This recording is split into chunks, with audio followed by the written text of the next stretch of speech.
आपली संस्कृती, आपले संस्कार सदा राहू दे आपल्या सोबत। भारताच्या महान ग्रंथांचे आणि काव्यांचे संपूर्ण संकलन सबस्क्राइब करा तिलक।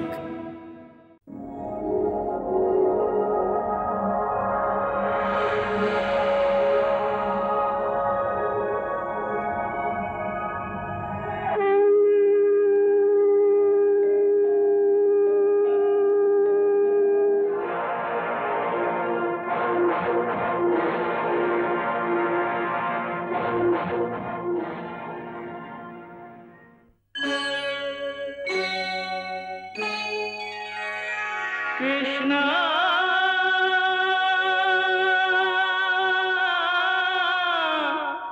कृष्णा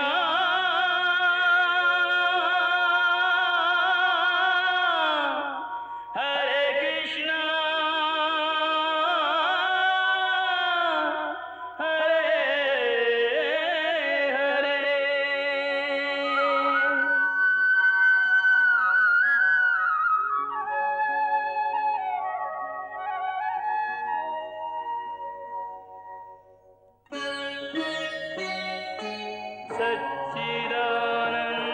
सच्चिदानन्दरूपाय विश्वोत्पत्त्यादिहेतवे तापत्रयविनाशाय श्रीकृष्णाय वयं नमः।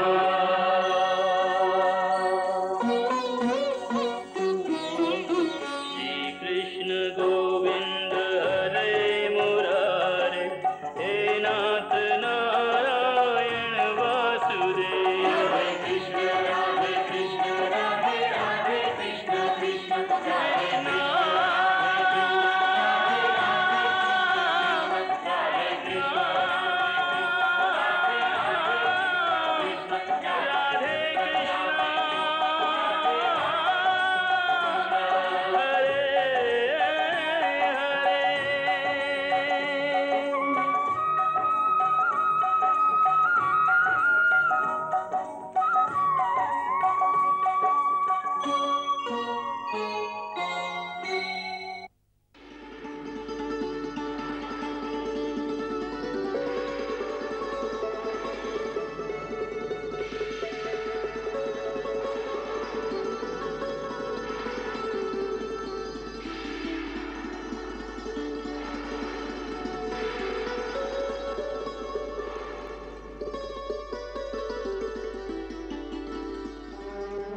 पुत्रा, मी तुझ्या मनाला गोंदा सारखे लागलेले संदेह आणि शंका हे विकार श्रीकृष्णाच्या आदेशानुसार दूर करायचा प्रयत्न अवश्य करीन।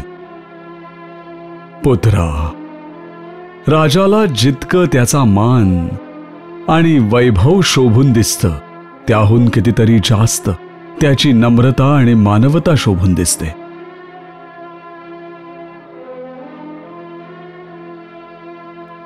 पुत्रा युधिष्ठिरा, धर्म आणि राजधर्माच्या मिलनानेच राज्य आणि प्रजा दोन्ही सांसारिक धन आणि आध्यात्मिक संपत्तींनी संपन्न होतील।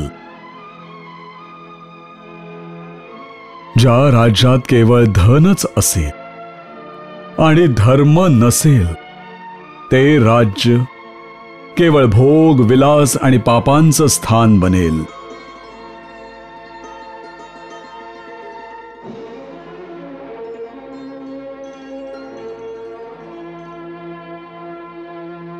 हे राजन, सत्य ज्या प्रकारे ऋषींचं श्रेष्ठ धन आहे त्याच प्रकारे राजांचंही श्रेष्ठ धन सत्य हेच आहे।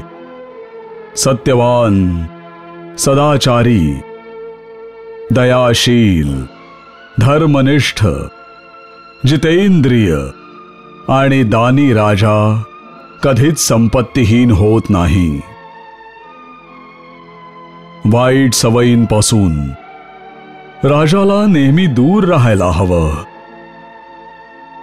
भोग विलासात मग्न राजाचा प्रजा तिरस्कार करते.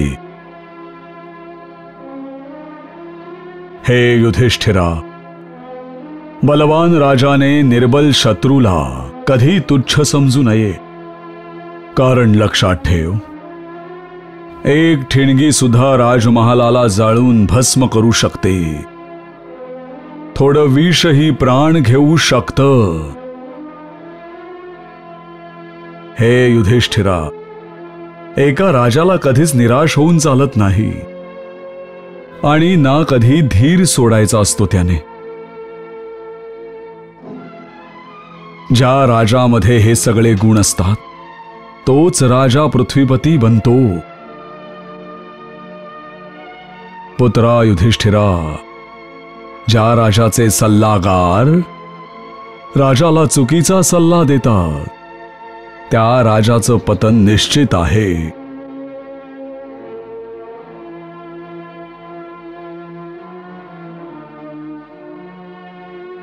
राजाच प्रजेचा नाथ आहे.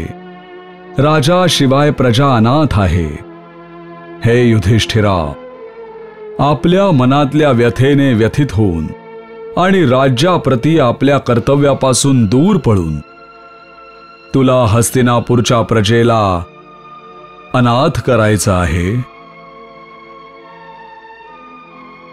राजाचं आणि राजधर्माचं महत्त्व जाणून घे युधिष्ठिरा, आणि राजत्यागाच्या विचारांनाच मनातून काढून टाक. युधिष्ठिरा, राजाच प्रजेचा पिता आहे. राजाच प्रजेची माता आहे, भ्राता आहे, पुत्र आहे. तो सर्व परिवारांचा कर्ता आहे, प्रमुख आहे. जर कर्ताच परिवारापासून लांब गेला तर परिवाराची काय दशा होईल. हे युधिष्ठिरा, जर राजव्यवस्था आणि राजा नसेल तर राज्याची काय अवस्था होईल याचं वर्णन गुरुश्रेष्ठ बृहस्पतींच्या शब्दातूनच ऐक.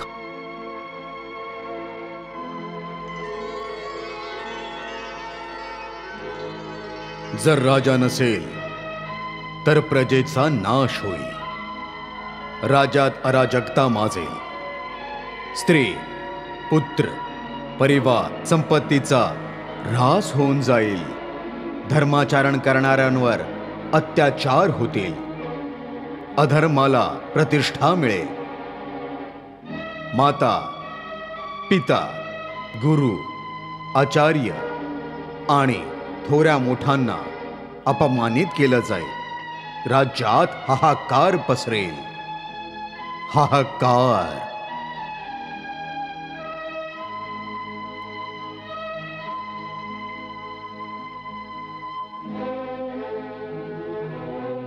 पितामह, तुमचा हा उपदेश तर समजला. आता तुम्ही मला हे सांगा की एका राजाने शत्रूंपासून आपल्या राज्याची सुरक्षा कशी करायला हवी. युधिष्ठिरा, हे लक्षात घे की कोणी मित्र बनतो तेव्हा त्याचंही कारण असतं. कोणी शत्रू बनतो तेव्हा त्याचंही कारण असतं. आधी शत्रुत्वाच्या कारणाला दूर करायचा विचार केला पाहिजे. आणि जर तरीही युद्ध अनिवार्य ठरलं तर युद्धाच्या आधी आपल्या राज्याची सुरक्षा मजबूत करायला हवी. कुशल युद्धनीती असलेला राजा शत्रूच्या राज्यात अस्थिरता निर्माण करतो. त्याच्या मंत्र्यांना भरपूर धनाचा लाभ दाखवून वश करायचा प्रयत्न करतो.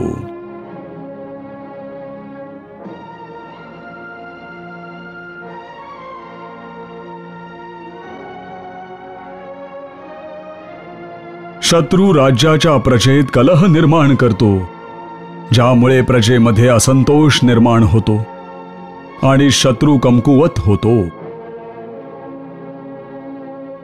शत्रूवर संपूर्ण विजय प्राप्त करण्यात जर राजा सफल झाला नाही तर शत्रूच्या प्रदेशाला आग लावून तो जाळून राख केला पाहिजे. शत्रूच्या सेनेचा जितका विनाश करता येईल तितका केला पाहिजे.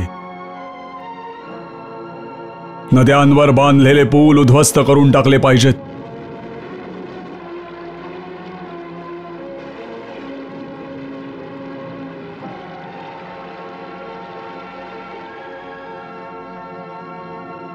हे कुरुनंदन, शत्रूला अशा प्रकारे उद्ध्वस्त केल्यानंतर किंवा शत्रूचा वध केल्यानंतरच राजा ऋणमुक्त होतो. शास्त्रांमध्येही हेच लिहिलेलं आहे. वत्सा युधिष्ठिरा, राजनीतीत ना ही मैत्री स्थायी असते ना वैर. हे लक्षात ठेव की राजा राज्याचा स्वामी नाही, सेवक असतो. राज्याच्या हितासाठी राजाला राज्यातल्या ज्ञानी आणि पराक्रमी व्यक्तींना मंत्रिमंडळात सामावून घेतलं पाहिजे. राजाने जर आपल्या नातेवाईकांनाच महत्त्वपूर्ण जागांवर नेमलं तर भ्रष्टाचार आणि दुराचाराचा भीषण खेळ सुरू होतो. हे युधिष्ठिरा, धर्माचरण करत असताना धनाची प्राप्ती राजाला करायला हवी. मी राजधर्म समजून घेतला. आता तुम्ही मला हे सांगा की जर कुठला राजा अनेक शत्रूंकडून त्रस्त असेल तर त्याला काय करायला हवं, कोणाबरोबर युद्ध करायला हवं आणि कोणाबरोबर मैत्री करायला हवी. हे धर्मराजा, राजनीतीमध्ये कोणी कोणाचा शत्रू नसतो ना कोणी कोणाचा मित्र असतो. राजनीतीत कधी कधी शत्रूही मित्र बनतात आणि मित्र शत्रू. काळाप्रमाणे राजाला त्याची नीती ठरवावी लागते. काळाची गरज असेल तर त्याला आपल्या कट्टर शत्रूशी मैत्री करावी लागते. कट्टर शत्रूशीही? हो पुत्रा, त्यासाठी मी तुला एक कथा ऐकवतो. एका जंगलात एक वटवृक्ष होता. त्यावर अनेक पक्ष्यांची घरटी होती. वृक्षाच्या बुंध्याशी परीत नावाचा एक ज्ञानी उंदीर बिळात राहायचा.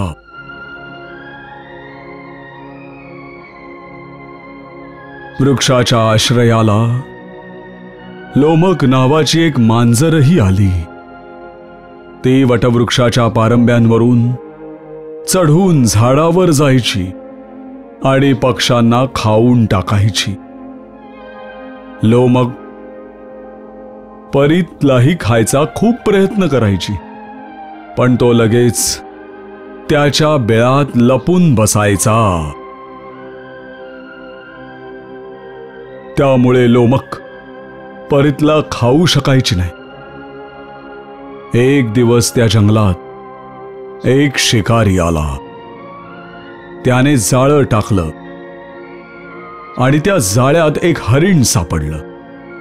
रात्री शिकाऱ्याने हरणाला मारून त्याचं मांस शिजवून खाल्लं. दुसऱ्या दिवशी शिकारी परत जाळं टाकून निघून गेला. रात्र झाली आणि मांजर उंदराला खायला झाडावरून खाली आली आणि जाळ्यामध्ये अडकली. उंदीर आनंदित झाला. निर्भय होऊन जाळ्याकडे गेला. हरणाच्या मांसाचा एक तुकडा जो तिथे पडला होता तो उचलून झाडावर चढला आणि तो तुकडा खाऊ लागला. आणि त्याच वेळी उंदराला खाण्यासाठी तिथे एक मुंगूस आलं.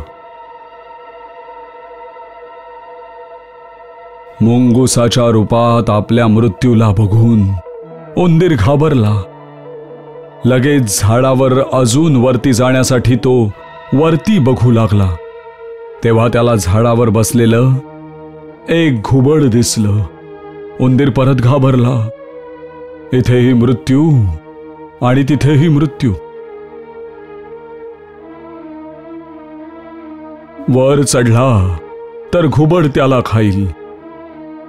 बेळाजवळ गेला तर मुंगूस त्याला मारून टाकेल.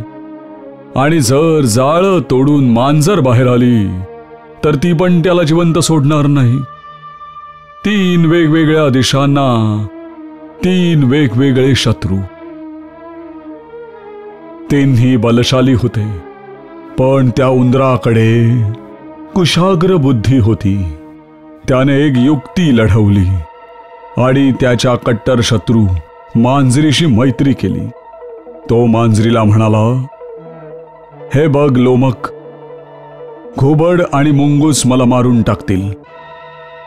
उद्या सकाळी शिकारी आला तर तो तुला मारून टाकेल. आपल्या दोघांचे प्राण संकटात आहेत, पण आपण दोघांनी मैत्री करून एकमेकांना मदत करू. तू घुबड आणि मुंगुसापासून मला वाचव, मी जाळं तोडून शिकाऱ्यापासून तुला वाचवीन. मांजरीने उंदराच्या मैत्रीचा प्रस्ताव स्वीकारला. ती म्हणाली, मी तुला मारणार नाही. तू माझ्याकडे ये अगदी निश्चिंत होऊन आणि जाळं तुझ्या दातांनी कुरतडून टाक. उंदीर मांजरीकडे गेला. मांजरी जवळ बसला. मुंगूस आणि घुबड दोघांची मैत्री बघून चकित झाले.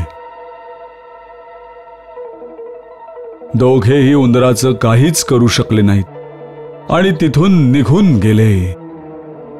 तेव्हा मांजर उंदराला म्हणाली, हे मित्रा, आता तू हे माझं जाळं कुरतडून टाक आणि मला मुक्त कर.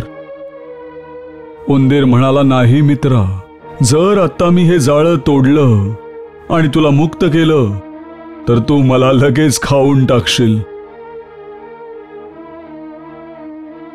आपण मित्र यासाठी आहोत कारण आपले दोघांचेही प्राण संकटात आहेत. त्यामुळे जेव्हा तो शिकारी येईल तेव्हा मी हे जाळं कुरतडीन आणि तुला मुक्त करीन. दुसऱ्या दिवशी शिकाऱ्याला कुत्र्याबरोबर येताना बघून उंदरांनी जाळं कुरतडून मांजरीला मोकळं केलं. मांजर आपला जीव वाचवायला झाडावर चढली आणि उंदीर आपल्या बेळात लपला. जसा शिकारी निघून गेला तशी मांजर उंदराच्या बेळाजवळ आली आणि म्हणाली, आता आपण दोघं मित्र आहोत, बाहेर ये. उंदीर म्हणाला, नाही, आपल्या जीवावर जे संकट होतं ते आता टळलंय, पण आता आपण मित्र नाही आहोत. आता जर मी बाहेर आलो तर तू मला खाऊन टाकशील. मांजर निराश झाली आणि निराश होऊन तिथून निघून गेली. या गोष्टीचं तात्पर्य तुला समजलं का युधिष्ठिरा? हो पितामह. प्रसंगानुरूप काळानुसार मित्र सुद्धा शत्रू बनतो आणि शत्रूही मित्र बनतो. हो पुत्रा, समजूतदार लोक चांगल्या गोष्टी लगेच ग्रहण करतात. तूही माझा उपदेश असाच तुझ्या मनात साठवून ठेव. पितामह, आज तुम्ही मला जे ज्ञान दिलं आहे त्याने मी धन्य झालोय. पितामह, धन्य झालोय. कदाचित पितामहांच्या ऐवजी इच्छा मृत्यूचं वरदान मला प्राप्त झालं असतं तर मी पितामहांच्या आधीच मृत्यूला माझं प्राण हरण करण्यासाठी आमंत्रण दिलं असतं. नाही नाही महाराज, असं नका म्हणू. काय करू गांधारी, काय करू? पितामहांबद्दल विचार करून करून माझ्या मनाची दशाही तशीच होते जशी कुठल्या तरी असाध्य रोगांनी ग्रासलेल्या रुग्णाचे नातेवाईक इच्छा नसूनही त्याच्या मृत्यूची कामना करण्यासाठी हतबल झालेले असतात. महाराज, आता या प्रतीक्षेचा अंत होणार आहे. पण या प्रतीक्षेत तातश्रींनी स्वतःवर तर अत्याचार केलाच आहे, पण आपल्या आत्म्यांनाही खूप दुःख दिलंय. ते तरी काय करतील? ते पण असा कठीण निर्णय घ्यायला विवश होते. जर अर्जुनाच्या बाणांनी जखमी झाल्यावर त्यांनी त्यांचे प्राण त्यागले असते तर त्यांच्या आत्म्याला मुक्ती मिळाली नसती महाराणी. नसती मिळाली.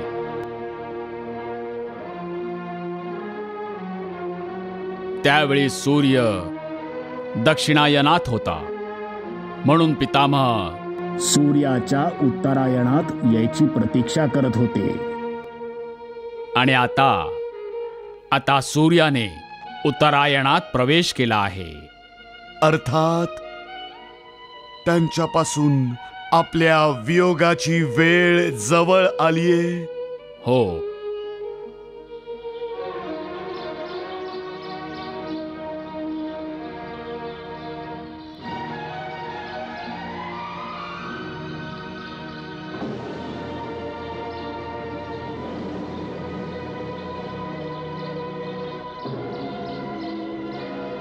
मी गंगापुत्र देवव्रत तुम्हा सगळ्यांना साक्ष ठेवून ही घोषणा करतो की मी हस्तिनापूरच्या सिंहासनाचा माझा जन्मजात अधिकार त्यागतोय आणि आजीवन विवाह न करायची प्रतिज्ञा करतो आहे, ज्यामुळे मला अपत्य होणार नाही आणि ना ते सिंहासनावर अधिकार सांगू शकेल. आणि मी ही घोषणा करतो की माझी धाकटी आई सत्यवती आणि तिच्या अपत्यांचा हस्तिनापूरच्या सिंहासनावर एकाधिकार असेल. पितामह, तुम्ही तोंड बंद ठेवून सगळं नुसतं बघताय, काही बोलू नाही शकत. हा अनर्थ थांबवू शकत नाही का? हेच संस्कार दिले तुम्ही तुमच्या पिढ्यांना की ते त्यांच्या ज्येष्ठांसमोरच स्त्री जातीच्या आत्म्याचंच वस्त्रहरण करावं? बोला बोला. करा पक्षपात, करा आमच्या सगळ्यांचा वध. नाही नाही नाही नाही दुर्योधना, मी गंगापुत्र भीष्म प्रतिज्ञा करतो. मी गंगापुत्र भीष्म प्रतिज्ञा करतो. मी गंगापुत्र भीष्म प्रतिज्ञा करतो की मी पांडवांचा वध करीन आणि पृथ्वीला निष्पांडव करीन, नाहीतर स्वतःचे प्राण त्यागीन.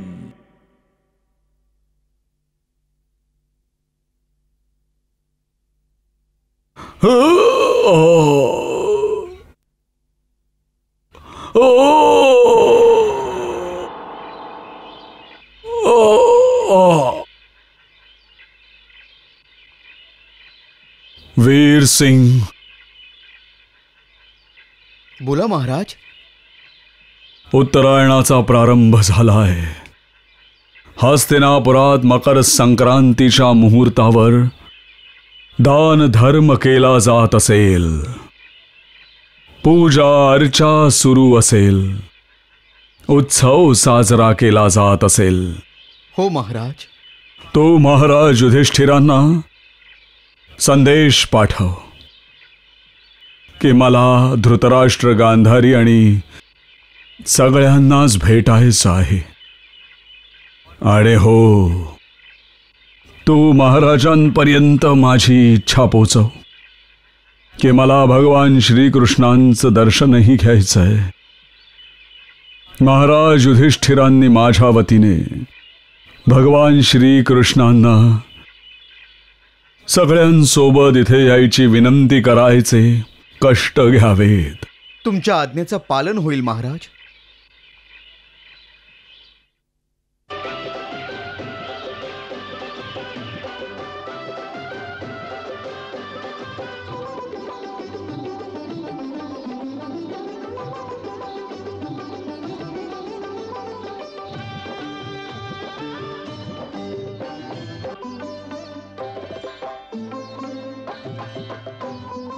तातश्री,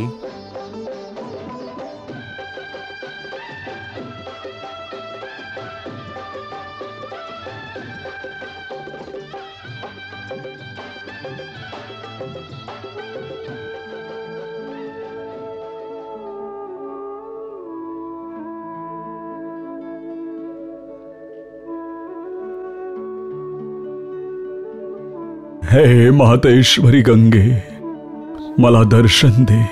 माते, मला दर्शन दे.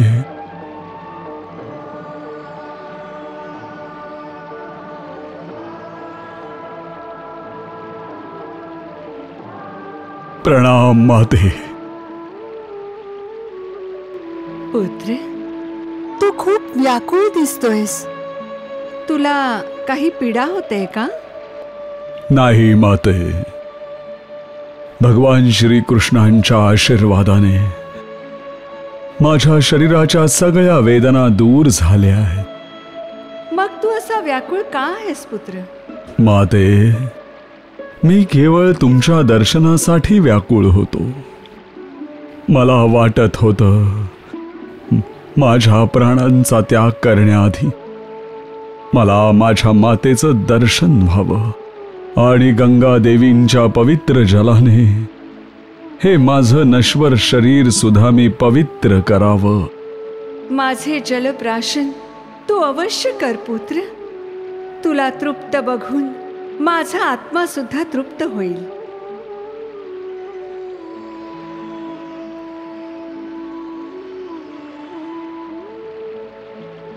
धन्यवाद माते. पुत्र, तुझ्या मनातून हा विचार काढून टाक की तुझं मन किंवा शरीर कुठल्या पापाने दूषित आहे.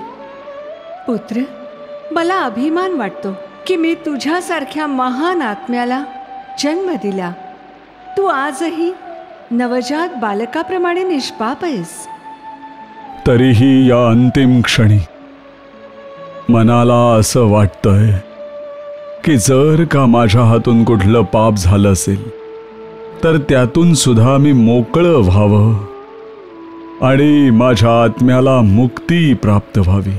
पुत्रा, तू प्रभू श्रीकृष्णाचा परमभक्त आहेस. हे तुला माहित नाही का की ते भक्तवत्सल आहेत? मला माहिती आहे माते. मग चिंता कसली? माते, मुक्तीच्या इच्छेपासून कोणाला मुक्ती मिळू शकली आहे? पुत्रा, जर तुझं मन ऐकत नसेल तर मी तुला मुक्ती प्राप्त करण्याचा एक उत्तम उपाय सांगते. अवश्य माताश्री. भगवान श्रीकृष्ण तू प्राणांचा त्याग करशील तेव्हा अवश्य उपस्थित असतील. ते जेव्हा इथे येतील तेव्हा तू प्राणत्याग करताना फक्त त्यांच्याकडे बघत राहा. मृत्यूसमयी जर का भक्ताला आपल्या प्रभूंचे दर्शन झाले तर तुम्ही परमात्म्यामध्ये विलीन होण्यासाठी लगेच पुढे जाता आणि ईश्वर सुद्धा त्याला व्याकुळ होऊन शीघ्र आश्रय देतात. अशाने आत्म्याला शीघ्र मुक्ती प्राप्त होते.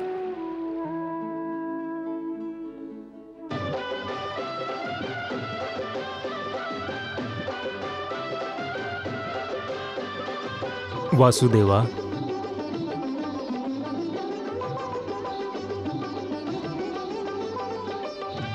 युधिष्ठिर दादा, नगरीत उत्सव साजरा केला जातोय आणि तुम्ही इथे एकटे? हाच प्रश्न मी तुला विचारायला आलोय.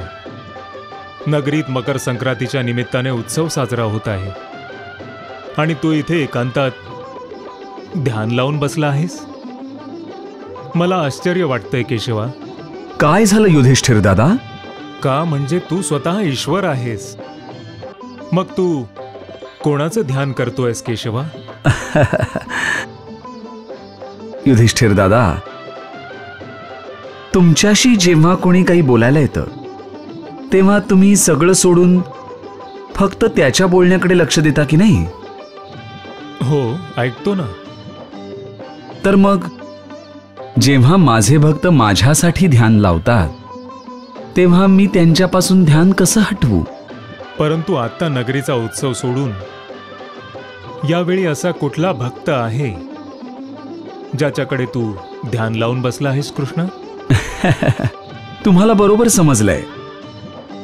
बरं दादा, मी या क्षणी पितामह भीष्मांकडे ध्यान लावून होतो. पितामह? हो.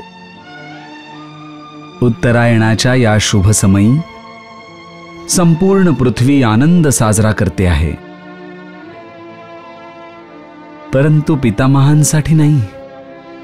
कारण पितामहांनी ही खास घटिका आपल्या मृत्यूसाठी निवडली आहे. म्हणून पितामह त्यांच्या अंतिम समयी माझं स्मरण करत आहेत. शेवटी ती अशुभ घटिका आलीच कृष्ण, ज्यापासून माझं मन दूर धावत होतं. युधिष्ठिर दादा, पितामहांच्या मोहात तुम्ही ही घटिका अशुभ समजत आहात. सत्य हे आहे की पितामहांनी आपल्या मृत्यूसाठी या वेळेची निवड खूप विचार करून केलेली आहे.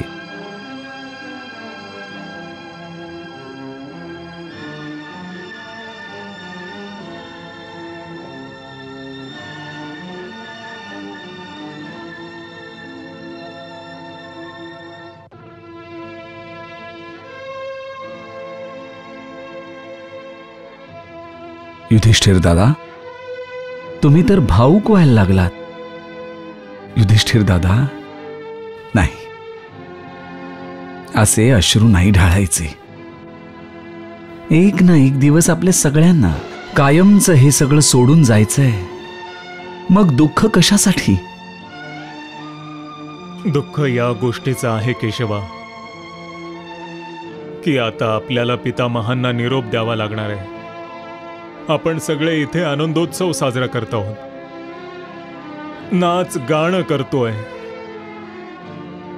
युधिष्ठिर दादा, ही वेळ सुख दुःखाचा संगम आहे. आपण लग्नात नाही का आनंद साजरा करत, आणि मग वाजत गाजत जेव्हा आपण वधूची पाठवणी करतो तेव्हा आपण अश्रू नाही का ढाळत? ही घटिका सुद्धा अशीच आहे. आता आपल्याला पितामहांना कायमसाठी निरोप द्यावाच लागेल. प्रणाम महाराज.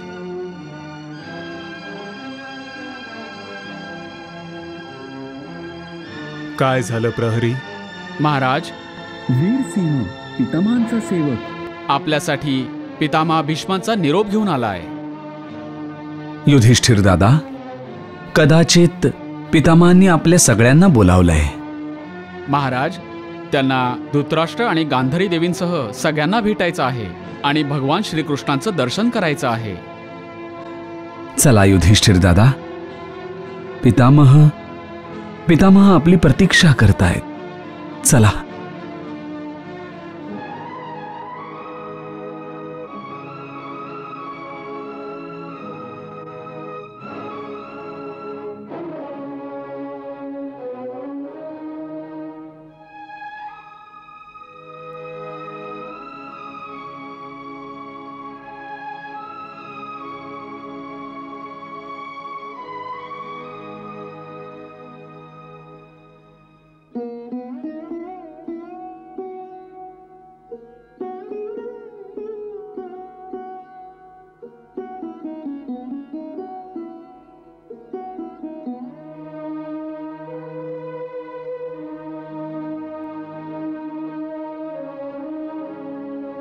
पितामह, हे बघा, तुम्हाला भेटण्यासाठी तुमच्या कुटुंबातली सर्व मंडळी आली आहेत. पितामह, प्रणाम पितामह.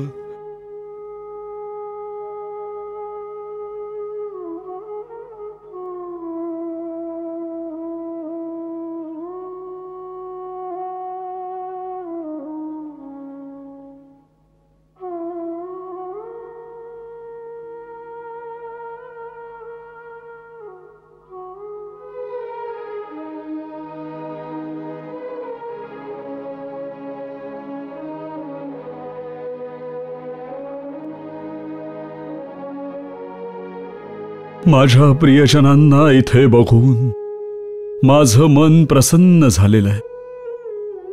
तुमचा स्नेह, तुमचा स्नेह हीच माझी अंतिम संपत्ती आहे, जी मी माझ्या बरोबर घेऊन चाललोय. ताश्री. पुत्रांनो, शोक करू नका. आज माघ शुक्लाष्टमी आहे. माझी जाण्याची वेळ जवळ येते आहे. ताश्री. नाही नाही. ताश्री. नाही पितामह, नाही. नाही पितामह, नाही. नाही ताश्री.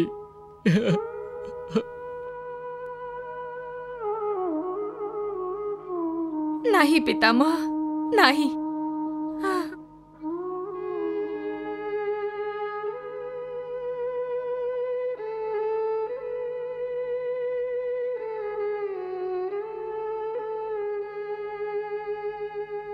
केशवा. पुत्र युधिष्ठिरा, या सगळ्यांना समजाव की अश्रूंचे महापूर लोटून माझ्या परतीच्या मार्गावर या सगळ्यांनी बाधा घालू नये. माझी अंतिम यात्रा कठीण होईल.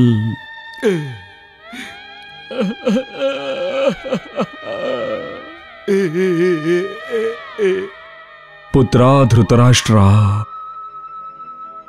मला हास्य वदनाने निरोप दे. तुला तर धर्म माहिती आहे, तू ज्ञानी आहेस.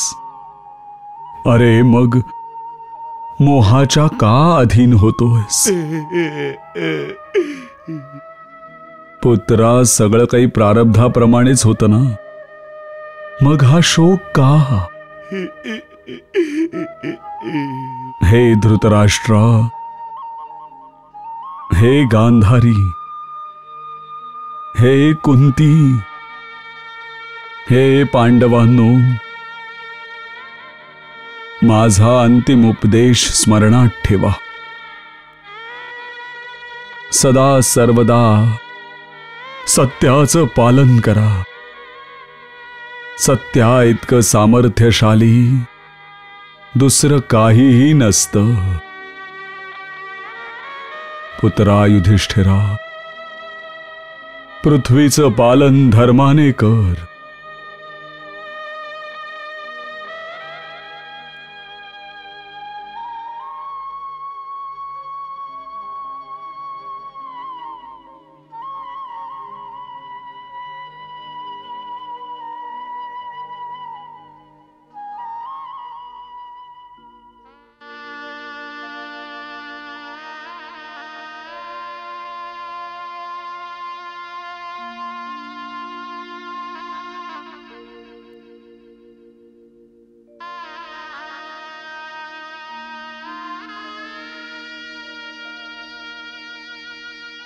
हे वासुदेवा, हे शंख चक्र गदाधरा, माझा प्रणाम स्वीकार कर आणि आपल्या श्रीचरणी मला आश्रय दे.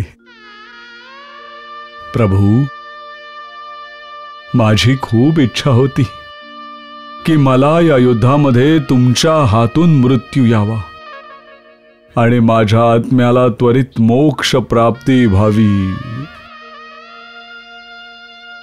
ह्या युद्धभूमीवर माझ्याबद्दल अर्जुनाला जो स्नेह, प्रेम आणि आदर होता, त्यामुळे त्याने हत्यार उचललं नाही आणि म्हणून तुम्ही विवश होऊन सुदर्शन चक्र धारण केलत आणि पुढे आलात. तेव्हा जणू माझा आत्मा माझ्या शरीरातून बाहेर पडला तुमचं स्वागत करण्यासाठी. कारण तुमच्या हातून मृत्यू आला असता तर मला तत्काळ मोक्ष प्राप्ती झाली असती. परंतु पुढच्याच क्षणी मी खूप निराश झालो, कारण अर्जुनाने तुम्हाला थांबवलं. हे पितामह, मनुष्याला कधीही निराश होता कामा नये. हो प्रभू, मनुष्याने ईश्वरावर तर कधीच निराश होऊ नये. आणि आता या क्षणी मी तर अजिबात निराश नाहीये, कारण मातेने मला त्वरित मुक्ती प्राप्त करण्याचा उपाय सांगितलाय. हे प्रभू, आता या नाशवंत शरीराला या जगाचा त्याग करण्याची आज्ञा द्यावी. हे निष्पाप, हे महामानव, हे पितामह, जगात आता आपलं कार्य पूर्ण झालं आहे. आपलं महान कार्य आणि महान कीर्ती जोवर ही सृष्टी राहील अक्षय राहील. हे पुण्यात्मा, तुमची पितृभक्ती आणि देशभक्ती ही समस्त पृथ्वीवासियांसाठी कायम एक आदर्श राहील.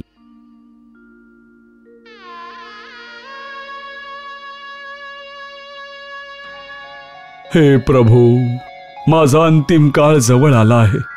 आता मला माझे प्राण त्याग करण्याची आज्ञा द्यावी. प्रभू, तुम्हाला माहिती आहे, या मोहग्रस्त मनाला आता या जगाचा मोह राहिला नाही. पण एक अंतिम लालसा आहे.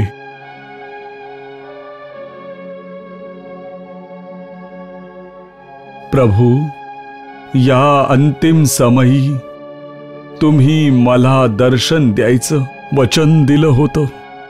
हो वत्सा, म्हणूनच तर मी तुझ्या समोर उभा आहे. धन्यवाद प्रभू. आजवर तुम्हाला मानव रूपातच बघत बघत जिवंत राहिलो, परंतु या मृत्यूसमयी मला आपल्याला चतुर्भुज रूपात बघायची इच्छा आहे. या दिव्य रूपाच्या दर्शनाने माझा अंतरात्मा तृप्त करायचा आहे. तथास्तु.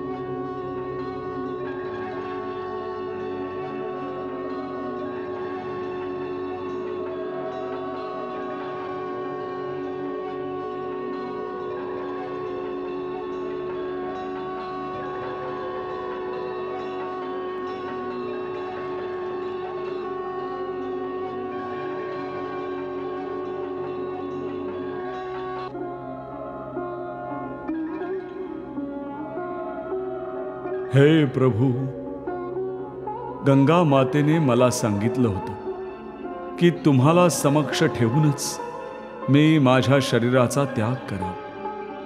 मग मला त्याच क्षणी तुमच्या श्रीचरणी मुक्ती प्राप्त होईल. मी आलो आहे.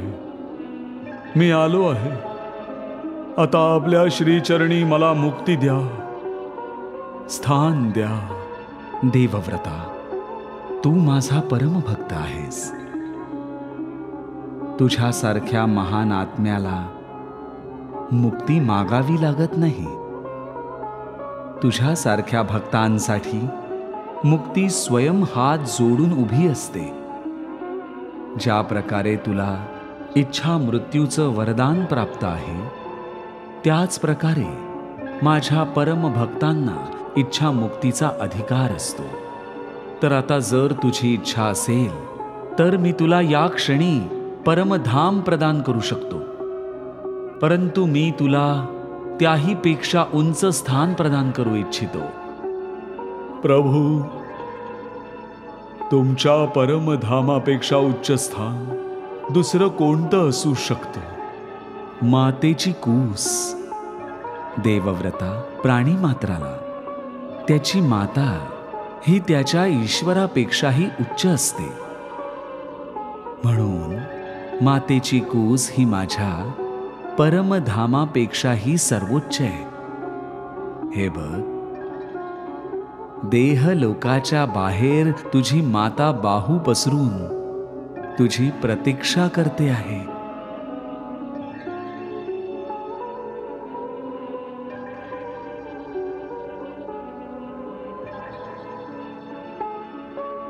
त्यामुळे वत्सा, मी तुला मातृलोकात ते स्थान प्रदान करतो जे स्वर्गाहूनही सुंदर आहे.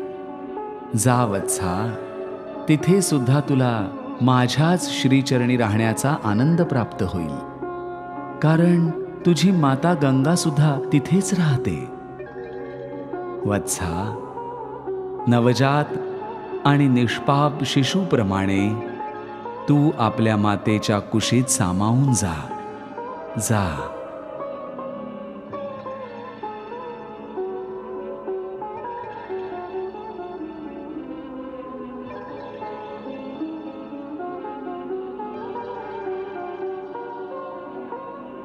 या जगात निष्काम जीवन जगून जाणाऱ्या भीष्म पितामहांना सर्वांनी प्रणाम केला.